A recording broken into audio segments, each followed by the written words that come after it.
हमारी सोसाइटी में माना जाता है कि सक्सेस सिर्फ वो लोग अचीव कर सकते हैं जो बहुत ज़्यादा हार्ड वर्किंग हो या फिर बहुत ज़्यादा इंटेलिजेंट। आज हम आपको बुक अनफेयर एडवांटेज की समरी बताएंगे, जो ये ट्रेडिशनल आइडिया को चैलेंज करता है कि सक्सेस सिर्फ हार्ड वर्क और मेरिट का रिजल्ट होता है। इसके बजाय ये दिखाता है कि एक्सटर्नल फैक्टर्स जैसे टाइमिंग, कनेक्शंस और यूनिक सर्कमस्टांसेस कितना इंपॉर्टेंट रोल प्ले करते हैं। आज का वीडियो देखने के बाद आप अपनी यूनिक सिचुएशंस पर ध्यान दे सकते हैं और अपने हिडन एसेट्स को यूज कर सकते हैं सक्सेस के लिए। ऑथर इवन स्पीगल की सक्सेस स्टोरी को डिस्कस करते हैं अनफेयर एडवांटेज को समझाने के लिए, जो स्नैपचैट के को फाउंडर हैं। वो बताते हैं कि स्पीगल उनकी प्रिविलेज बैकग्राउंड और कनेक्शन का यूज करके एक छोटी उम्र में ही एक सेल्फ मेड बिलियनर बन गए। स्पीगल, जो एक आम परिवार में पैदा हुए जहां उनके माँ बाप बड़े वकील थे, उनके पास शान शौकत, एक्सक्लूसिव एजुकेशन और अच्छे कॉन्टैक्ट का एडवांटेज था, जिसकी वजह से उन्हें काफ़ी हेल्प मिली। उनकी सिलिकॉन वैली के की फिगर्स जैसे वेंचर कैपिटलिस्ट और टेक लीडर के साथ कनेक्शन ने उन्हें फंडिंग और मेंटरशिप में मदद की। अपने प्रिविलेजेस को मानते हुए स्पीगल खुद ही एक्सेप्ट करते हैं कि ज़िंदगी फेयर नहीं है और उन्हें अपनी सफलता का बहुत बड़ा हिस्सा उनके लक और सिस्टम का सही इस्तेमाल करने को दिया, सिर्फ मेहनत को नहीं। लेकिन ऑथर ये भी बताते हैं कि उनकी इंटेलिजेंस, इनोवेटिव आइडिया जैसे स्नैपचैट के गायब होने वाले फोटोज और एग्जीक्यूशन भी उनके अचीवमेंट के लिए इम्पोर्टेंट थे। ये हार्ड वर्क इक्वल सक्सेस की ओवर सिंप्लीफाइड कहानी पर जोर देता है और ये दर्शाता है कि मेहनत इंपॉर्टेंट है, लेकिन अक्सर ये स्ट्रेटेजी टाइमिंग और कनेक्शन के बिना काफ़ी नहीं होती।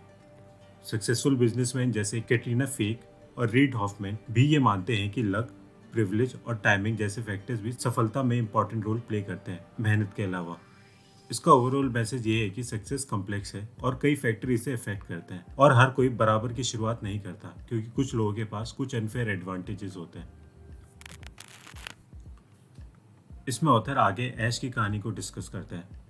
ऐश की कहानी डिटर्मिनेशन, जिज्ञासा और डिफिकल्टी से निपटने की है, जो उनके बचपन से शुरू होती है बर्मिंघम, यूके में।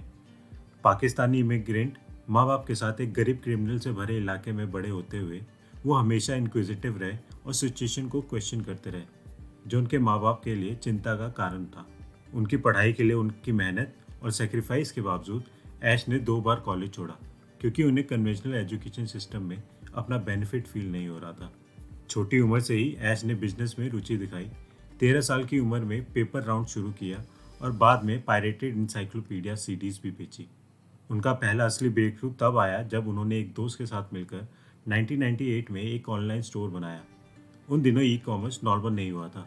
साइट को शुरू से बनाना और डायल अप इंटरनेट का इस्तेमाल करने जैसे चैलेंजेस के बावजूद ऐश के ऊपर इसे कामयाब बनाने का जुनून था और धीरे धीरे उनका वेबसाइट कस्टमर्स को अट्रैक्ट करने लगा। और जब डॉट कॉम बूम शुरू हुआ तो ऐश की इंटरनेट में रुचि बढ़ गई।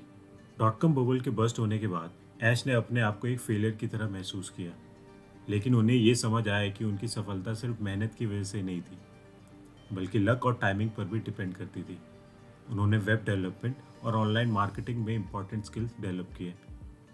इस अनफेयर एडवांटेज ने उन्हें अपने करियर को दोबारा बनाने का मौका दिया और वो जस्ट ईट के लिए काम करने लग गए, जहां उन्होंने कंपनी की शुरुआती सफलता में एक इम्पॉर्टेंट रोल प्ले किया। उनकी जर्नी जस्ट ईट की आईपीओ पे खत्म हुई, जिससे एस फाइनेंशियली इंडिपेंडेंट हो गए और उन्हें नए वेंचर्स को एंजल इन्वेस्टर और एंटरप्रेन्योर के रूप में परस्यू करने का मौका मिला। कहानी आगे बढ़ती है जब ऑथर एस से मिलकर एक स्टार्टअप कंसल्टेंसी बनाते हैं जो दूसरे फाउंडर्स की मदद करने पर फोकस करती है। वो मानते हैं कि अनफेयर एडवांटेजेस बिजनेस बनाते वक्त इंपॉर्टेंट भूमिका निभाते हैं। ये प्रिविलेजेस होने की सोच बुरी नहीं है, ये समझने पर एक ऐसी चीज़ है जो पॉजिटिव सोशल इम्पैक्ट बनाने और देने के लिए इस्तेमाल की जा सकती है। सक्सेस लोगों को 2 तरीके से मिलता है, एक हार्डवर्क करके और दूसरा फैटलिज्म से, जहां लोगों को सक्सेस इसलिए मिल जाता है क्योंकि उनका लक, टाइमिंग और कुछ सर्कमस्टांसेस की वजह से। लेकिन इसका मतलब ये बिल्कुल नहीं है कि इंसान को हार्डवर्क छोड़कर सिर्फ किस्मत के भरोसे बैठ जाना चाहिए। सक्सेस अचीव करने के लिए हार्डवर्क बहुत ज़रूरी है और दूसरे फैक्टर्स होना भी बहुत ज़रूरी है। अगर ओफ्रा विनफ्री और टाइगर वुड्स की लाइफ स्टोरी को ध्यान से समझे तो हमें पता लगेगा कि इन लोगों ने टैलेंट होने के बाद भी बहुत मेहनत की सक्सेस अचीव करने के लिए, जो ये क्लियर कर देता है कि हमें हार्डवर्क और लक का कॉम्बिनेशन चाहिए होता है सक्सेस के लिए। आपने अपने आसपास एक पर्सन देखा होगा जो कि मेहनत बहुत करता है पर उसको उतनी सक्सेस नहीं मिल पाती जितना दूसरे लोग को मिल जाती है। ये एक परफेक्ट एग्जाम्पल है कि सक्सेस सिर्फ एक फैक्टर पर डिपेंड नहीं रहती। अगर कभी आपके लाइफ में कभी भी ऐसा टाइम आए जब आप मेहनत तो बहुत कर रहे हैं बट रिजल्ट्स आपके अकॉर्डिंग नहीं है, तो उस समय आपको हार्ड वर्क, लक, पैशन के रोल को समझना चाहिए और सही समय का इंतजार करना चाहिए। आगे बढ़ने से पहले ये समझते हैं कि अनफेयर एडवांटेज होता क्या है। कोई भी यूनिक सर्कमस्टांस और एसेट जो किसी इंसान को दूसरे इंसान पे एक सिग्निफिकेंट एज देता हो, उसे अनफेयर एडवांटेज कहते हैं। सपोज कीजिए कि आपके पास एक इंटरव्यू का कॉल आया और आपने रात भर मेहनत करी इंटरव्यू के लिए, और अगले दिन आप इंटरव्यू के लिए चले गए। इंटरव्यू के दिन आपने इंटरव्यू अच्छा दिया, पर आपको बाद में पता चलता है कि ये जॉब किसी रेफर्ड कैंडिडेट को मिल गई है। यहाँ पर आपने और दूसरे कैंडिडेट ने मेहनत तो बहुत करी, पर उसके पास एक अनफेयर एडवांटेज था कि उसके पास उस कंपनी में कनेक्शन था जिसकी वजह से उसको ये जॉब मिली। लोगों के पास एक से ज़्यादा अनफेयर एडवांटेज हो सकते हैं, जैसे मनी, कनेक्शन, एक्सपर्टीज और यूनिक इंसाइट्स। सक्सेस इन चीज़ों के कॉम्बिनेशन से ही मिलती है। इन फैक्टर्स का फ़ायदा उठाने के लिए ऑथर माइल्स फ्रेमवर्क सजेस्ट करते हैं। ये एक ऐसा टूल है जो बताता है कि कैसे आप अपने आप को यूनिकली पोजीशन कर सकते हैं। इसमें ऑथर किसी भी काम को शुरू करने से पहले ये सोचने के लिए कहते हैं कि आपके पास एग्जिस्टिंग क्या एसेट्स है, जैसे स्किल्स, रिसोर्सेज और सर्कमस्टांसेस। माइल्स फ्रेमवर्क हेल्प करता है एक इंसान को अपने अनफेयर एडवांटेज को समझने के लिए। आइए इस फ्रेमवर्क को समझते हैं। मनी, आपके पास कितना पैसा है। इंटेलिजेंस, आपकी intellectual capabilities including emotional intelligence और क्रिएटिविटी कैसी है। लोकेशन और लक, फेवरेबल सर्कमस्टांसेस और एनवायरनमेंट। स्टेटस, आपका सोशल नेटवर्क कितना बड़ा है। माइंडसेट, ये सबसे इंपॉर्टेंट फीचर है इस फ्रेमवर्क का। इसी की वजह से एक पर्सन डिसाइड करता है कि उसको अपने रिसोर्सेज और कैपेबिलिटीज़ को किस तरह से अपने सक्सेस के लिए यूज़ करना है। मोटिवेशन और पर्सनैलिटी। मोटिवेशन कुछ भी अचीव करने के लिए बहुत ज़रूरी होता है। एक इंसान को ये याद रखना बहुत ज़रूरी है कि उसने कोई भी काम शुरू किया था तो किस लिए किया था। अगर कभी भी आपको ऐसा लगे कि आप में मोटिवेशन की कमी हो, तो आपको एक सक्सेसफुल पर्सन की कहानी सुननी चाहिए। ऐसे ही एक कहानी है डेविड गुगन्स की, जिनको वर्ल्ड स्ट्रॉन्गेस्ट मैन की उपाधि भी दी गई है। अगर आप उनकी स्टोरी सुनना चाहते हैं तो आप ऊपर दिए गए आई बटन पर क्लिक कर सकते हैं। पर्सनैलिटी। इंसान अगर अपने पर्सनैलिटी से अवेयर हो तो वो अपनी स्ट्रेंथ्स को लीवरेज कर सकता है सक्सेस के लिए, और साथ ही साथ अपने एरियाज ऑफ इम्प्रूवमेंट को भी समझ सकता है। राइट माइंडसेट होना बहुत ज़रूरी है सक्सेस के लिए। माइल्स फ्रेमवर्क में माइंडसेट का बहुत बड़ा रोल रहता है। सबसे ज़रूरी माइंडसेट है ग्रेटिट्यूड को समझना। इसमें ऑथर आगे फिक्स माइंडसेट और ग्रोथ माइंडसेट की बात करते हैं। फिक्स माइंडसेट या फिर लक माइंडसेट की वजह से लोग कई बार ये अप्रिशिएट करना भूल जाते हैं कि उन्हें इनबॉर्न जो भी मिला है वो कितना अच्छा है। रेदर वो अपने आप को विक्टिमाइज करने लग जाते हैं अपने इनबॉर्न स्किल्स को लेकर। वही ग्रोथ माइंडसेट एक पॉजिटिव अप्रोच है जिसका बेसिस हार्डवर्क है।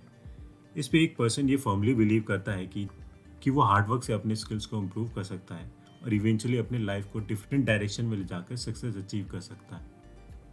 ऑथर आगे रियलिटी ग्रोथ माइंडसेट के अप्रोच को एम्ब्रेस करने का सजेस्ट करते हैं, जिसमें एक पर्सन को दोनों ग्रोथ और रियलिटी माइंडसेट को लेकर चलना चाहिए। जिसमें एक पर्सन को एक रियलिस्टिक गोल चाहिए और अपने आप को कभी भी आउटलायर जैसे बिलियनियर्स और प्रोफेशनल एथलीट से कंपेयर नहीं करना चाहिए। इसमें ऑथर बताते हैं कि कैसे वेल्थ और फाइनेंशियल बैकिंग एक पर्सन के लिए एक अनफेयर एडवांटेज के रूप में काम करता है।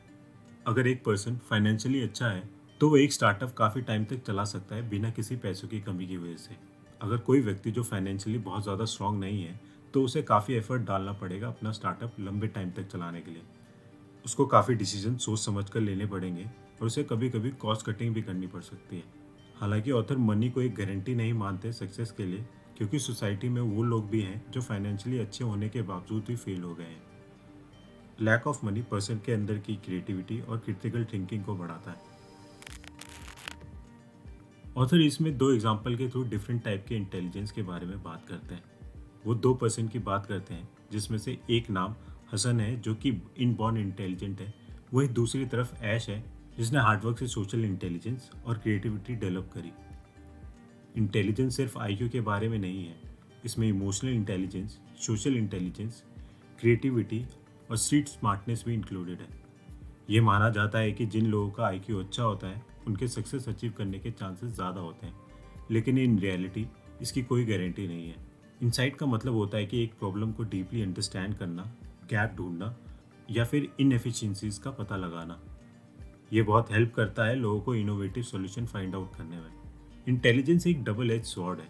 अगर एक एंटरप्रेन्योर को लगता है कि वो बहुत ज़्यादा शार्प नहीं है, तो वो अपनी फर्म में ज़्यादा इंटेलिजेंट स्टाफ हायर करेगा। वहीं अगर एक एंटरप्रेन्योर शार्प है, तो वो कई बारी फोर्स ही कर लेता है अपने ऑब्स्टिकल्स और डिफ़िकल्टी को, और यही चीज़ उनके सक्सेस बैरियर का कारण बनती है। कई फाउंडर्स ये बिलीव करते हैं कि अगर उन्हें पहले से ही पता होता कि उन्हें सक्सेसफुल स्टार्टअप चलाने में इतने ऑब्स्टिकल्स आएंगे, तो वो इन फर्स्ट प्लेस स्टार्टअप कभी शुरू ही नहीं करते। लोकेशन का मतलब इसमें ऑथर बताते हैं कि सही टाइम पे सही जगह होना। जेफ बेजोस ने अमेजन की शुरुआत सिएटल में करी थी 1994 में। उनका सिएटल में मूव होने के 3 कारण थे। पहला, वो वहाँ के आसपास इंजीनियरिंग टैलेंट को एक्सेस करना चाहते थे। सिएटल में ऑलरेडी उस समय सबसे बड़ी टेक्नोलॉजी जाइंट माइक्रोसॉफ्ट थी। जेफ ने सोचा कि अगर कोई माइक्रोसॉफ्ट से स्विच करके उनकी कंपनी में ज्वाइन करना चाहता है, तो उसके लिए लोकेशन दूर नहीं होगा। सेकेंड रीज़न था टैक्सेस की सेविंग। उन्होंने ये लूप होल निकाला कि सिएटल में टैक्सेस कम है वॉल स्ट्रीट के कंपैरिजन में। तीसरा रीज़न था डिस्ट्रीब्यूशन। शुरुआत में जेफ सिर्फ बुक्स बेचते थे और उनके पास कोई अपना वेयर हाउस नहीं था उस टाइम तक, इसलिए वो वहाँ के लार्जेस्ट बुक डिस्ट्रीब्यूशन के पास अपना लोकेशन रखना चाहते थे। लक की बात हमने ऑलरेडी इस वीडियो में पहले कर ली है। आइए समझते हैं कि लक के चांसेस को कैसे इम्प्रूव किया जा सकता है। अगर एक बिजनेसमैन अपने प्रोडक्ट को सही टाइम पे लॉन्च करते हैं, तो वो उसे अनफेयर एडवांटेज देता है। ऑथर सजेस्ट करते हैं कि टाइमिंग ना ही बहुत जल्दी होनी चाहिए, ना ही बहुत लेट। अगर टाइमिंग बहुत जल्दी है, तो लोगों को प्रोडक्ट के बारे में काफ़ी एजुकेट करना पड़ेगा, जो कि एक्सपेंसिव है। अगर टाइमिंग लेट है, तो ऑलरेडी एक पर्सन अपने आप को टफ कंपटीशन के बीच में पाएगा, जहां ऑलरेडी बहुत सारे कंपेटिटर्स हैं। एजुकेशन सिर्फ स्कूल या यूनिवर्सिटी तक सीमित नहीं है, ये ज़िंदगी भर का एक प्रोसेस है। बहुत से सफल व्यक्ति, जिसमें ज़्यादातर एंटरप्रेन्योर्स भी शामिल हैं, अपनी सफलता तक पहुंचने के लिए असाधारण रास्ते अपनाते हैं। फॉर्मल एजुकेशन के 3 बड़े फायदे हैं: नॉलेज, नेटवर्किंग और स्टेटस। लेकिन एजुकेशन पाने का तरीका हर किसी के लिए अलग हो सकता है। बिल गेट्स, मार्क जुकरबर्ग और एलन मस्क जैसे टॉप एंटरप्रेन्योर्स को अपनी प्रेस्टिजियस यूनिवर्सिटीज से नॉलेज और कनेक्शन मिले, जो उनके आगे बढ़ने में मददगार साबित हुए। लेकिन हर किसी के लिए ये कहानी अलग होती है। कुछ लोगों के लिए टेक्निकल एक्सपर्टीज, जैसे लैरी पेज और सर्जेई बैरिन, स्टैनफोर्ड में कंप्यूटर साइंस का बैकग्राउंड, उन्हें एक अनफेयर एडवांटेज देता है, जो उनकी सफलता का कारण बनता है। फिर भी बिना फॉर्मल एजुकेशन के भी व्यक्ति अब टाइमिंग और मेहनत के जरिए सफलता पा सकता है।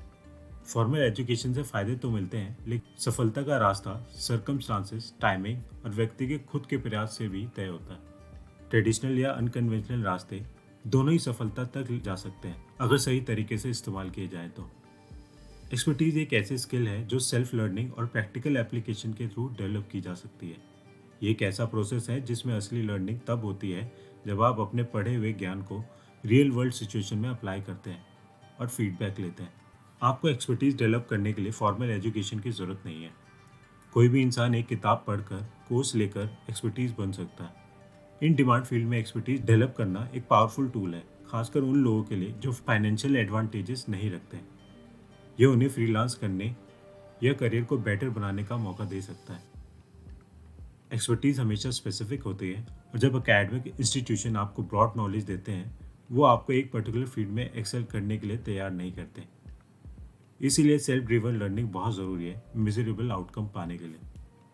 प्रोफेसर फर्नांड गॉबेट कहते हैं कि एक एक्सपर्ट वो होता है जो मेजॉरिटी ऑफ पीपल से बहुत सुपीरियर रिजल्ट हासिल करता है। ये बात हर फील्ड में लागू होती है, चाहे वो सीईओ हो, योगा हो या टैक्स कंसल्टिंग। असली एक्सपर्टीज तब आती है जब आप नॉलेज को प्रैक्टिस में अप्लाई करते हैं, और इसका राज है कंसिस्टेंट रहना, अडेप्टेबल होना और हमेशा अपने एक्सपीरियंस से सीखना।